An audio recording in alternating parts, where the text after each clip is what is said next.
somebody who is you care. Mm-hmm. Yeah. That's not slavery, you know. Mm-hmm. To you to be in home, take care of the house, cook for your husband, take care of the kids.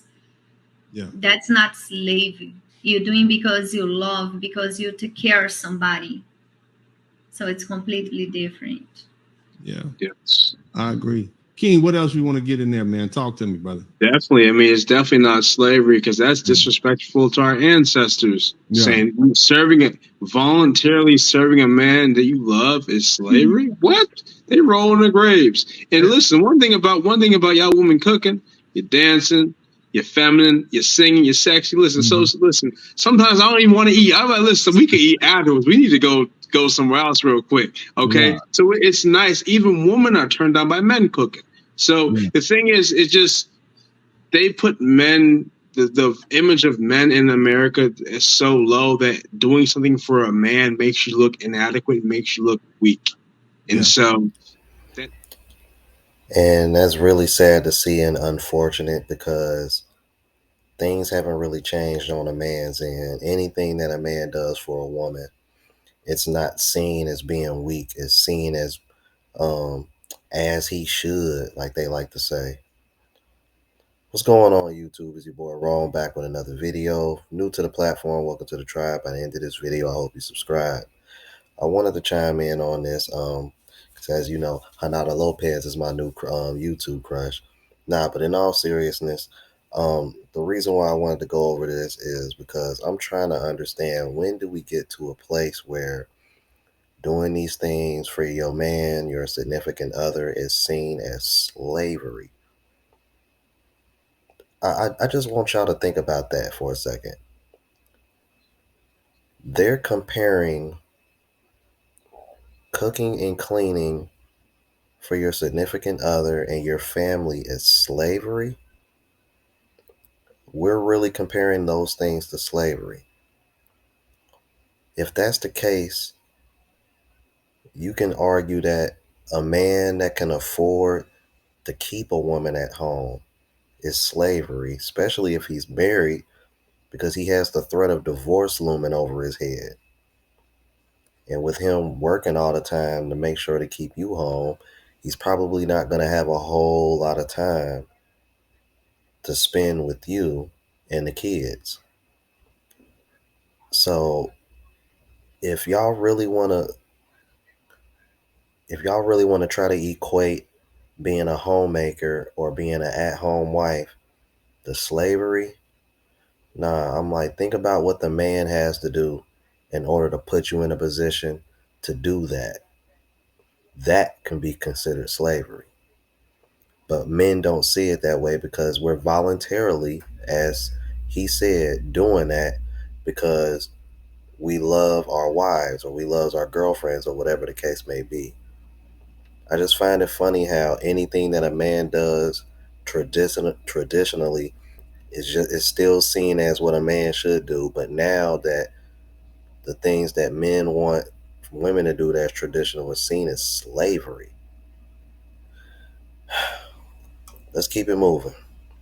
and Yeah. so that's just it's not worth it. Us men in America, we're already dying early. So we don't need to put up with this stress. We gotta fight the world. We want to come home and have another battle. You Right. know, and what your country has is family structure. Family structure makes nations strong. Countries, first world countries, they had the luxury. Oh, we don't need a man, whatever. It's men who've made them feel that comfortable, right? Third world, second world, family structure. I guarantee they got strong families. They're not playing around. They know we got to survive together. Yeah. Well, see, the thing. As the saying goes, these are first world problems. Mm-mm-mm-mm. It's funny because, you know, before the feminist movement and, women having all the rights that they have now, the nuclear family was very, very, very, very strong. I mean, black people at one point had the highest marriage rate, like 80 something percent. Now we have the lowest. Like, I want that to sink in for you guys.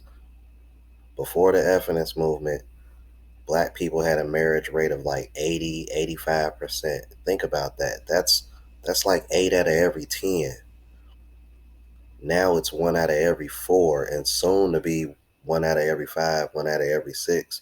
Once you start seeing Generation X and the baby boomers start passing away, it's going to get even lower because the marriage rate is decreasing. And the reason why it is decreasing is because men are starting to wake up and realize that this is a bad deal. And a part of it is due to the women having so much leverage. This is the reason why I made that last video, What If, with Thanos on the thumbnail. Because if they adjusted the way things are due to women having more rights and making more money now, I don't think women would be so incentivized to want to get a divorce. If you make everything 50-50 and take away alimony and take away no fault divorce, you take away these things, I don't think women would be as incentivized to break up the home, or at least be more selective on who they get married to. And I think the marriage rates would go back up. And I think, I don't think it will go all the way back to what it was in the 50s or the 60s, but I think it would help bring that nuclear family back, because that's what makes countries strong. Because in the United States, we're pretty divided right now. Just my opinion. Let's keep it moving. Yeah. Well, see, the thing is, what we're dealing with is that in the United States, we have all this technology, we have all this convenience. Right. And so you don't, and I'm going to say this, I want y'all to listen to me. They don't need you to fight the wolves and the tigers anymore. They can call 911. They can go to the grocery store. For women who don't have money and have children, they can get a check from the government. They can get Section 8. They got all these programs. They don't have all that stuff in other places. They definitely don't have it in places like the Dominican Republic. Yeah. They don't have it in places. You can basically, if your family can't help you, you be out on the street. But here in the United States, we have an abundance of all of that. And so women say, well, hell, I don't need a man. I'll just use the government.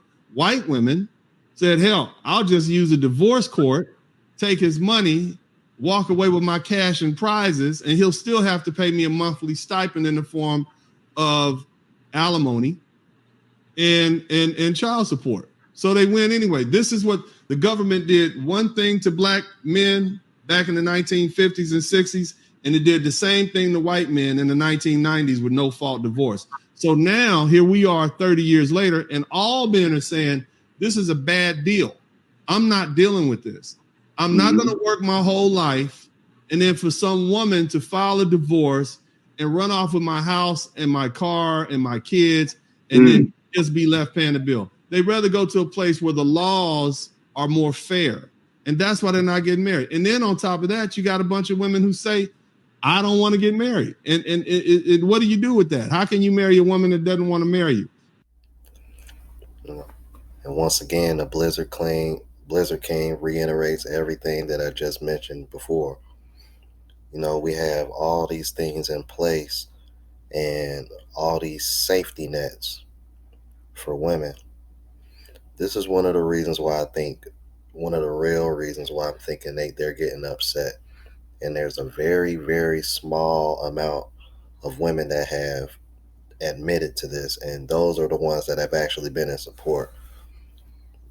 See, they claim that we're the men that they don't want, but reality is that we're the plan Bs that are leaving.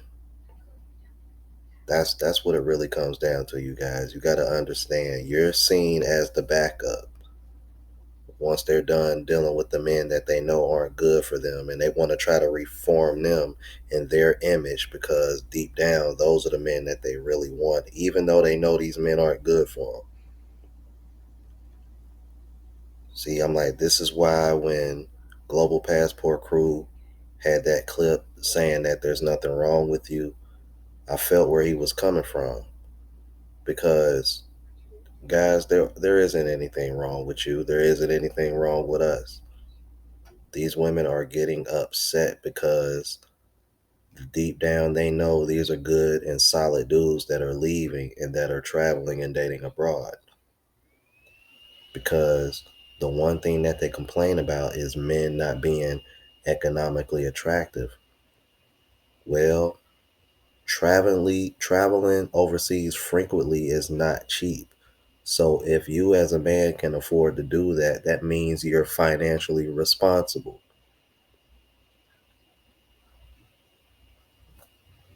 Just a thought.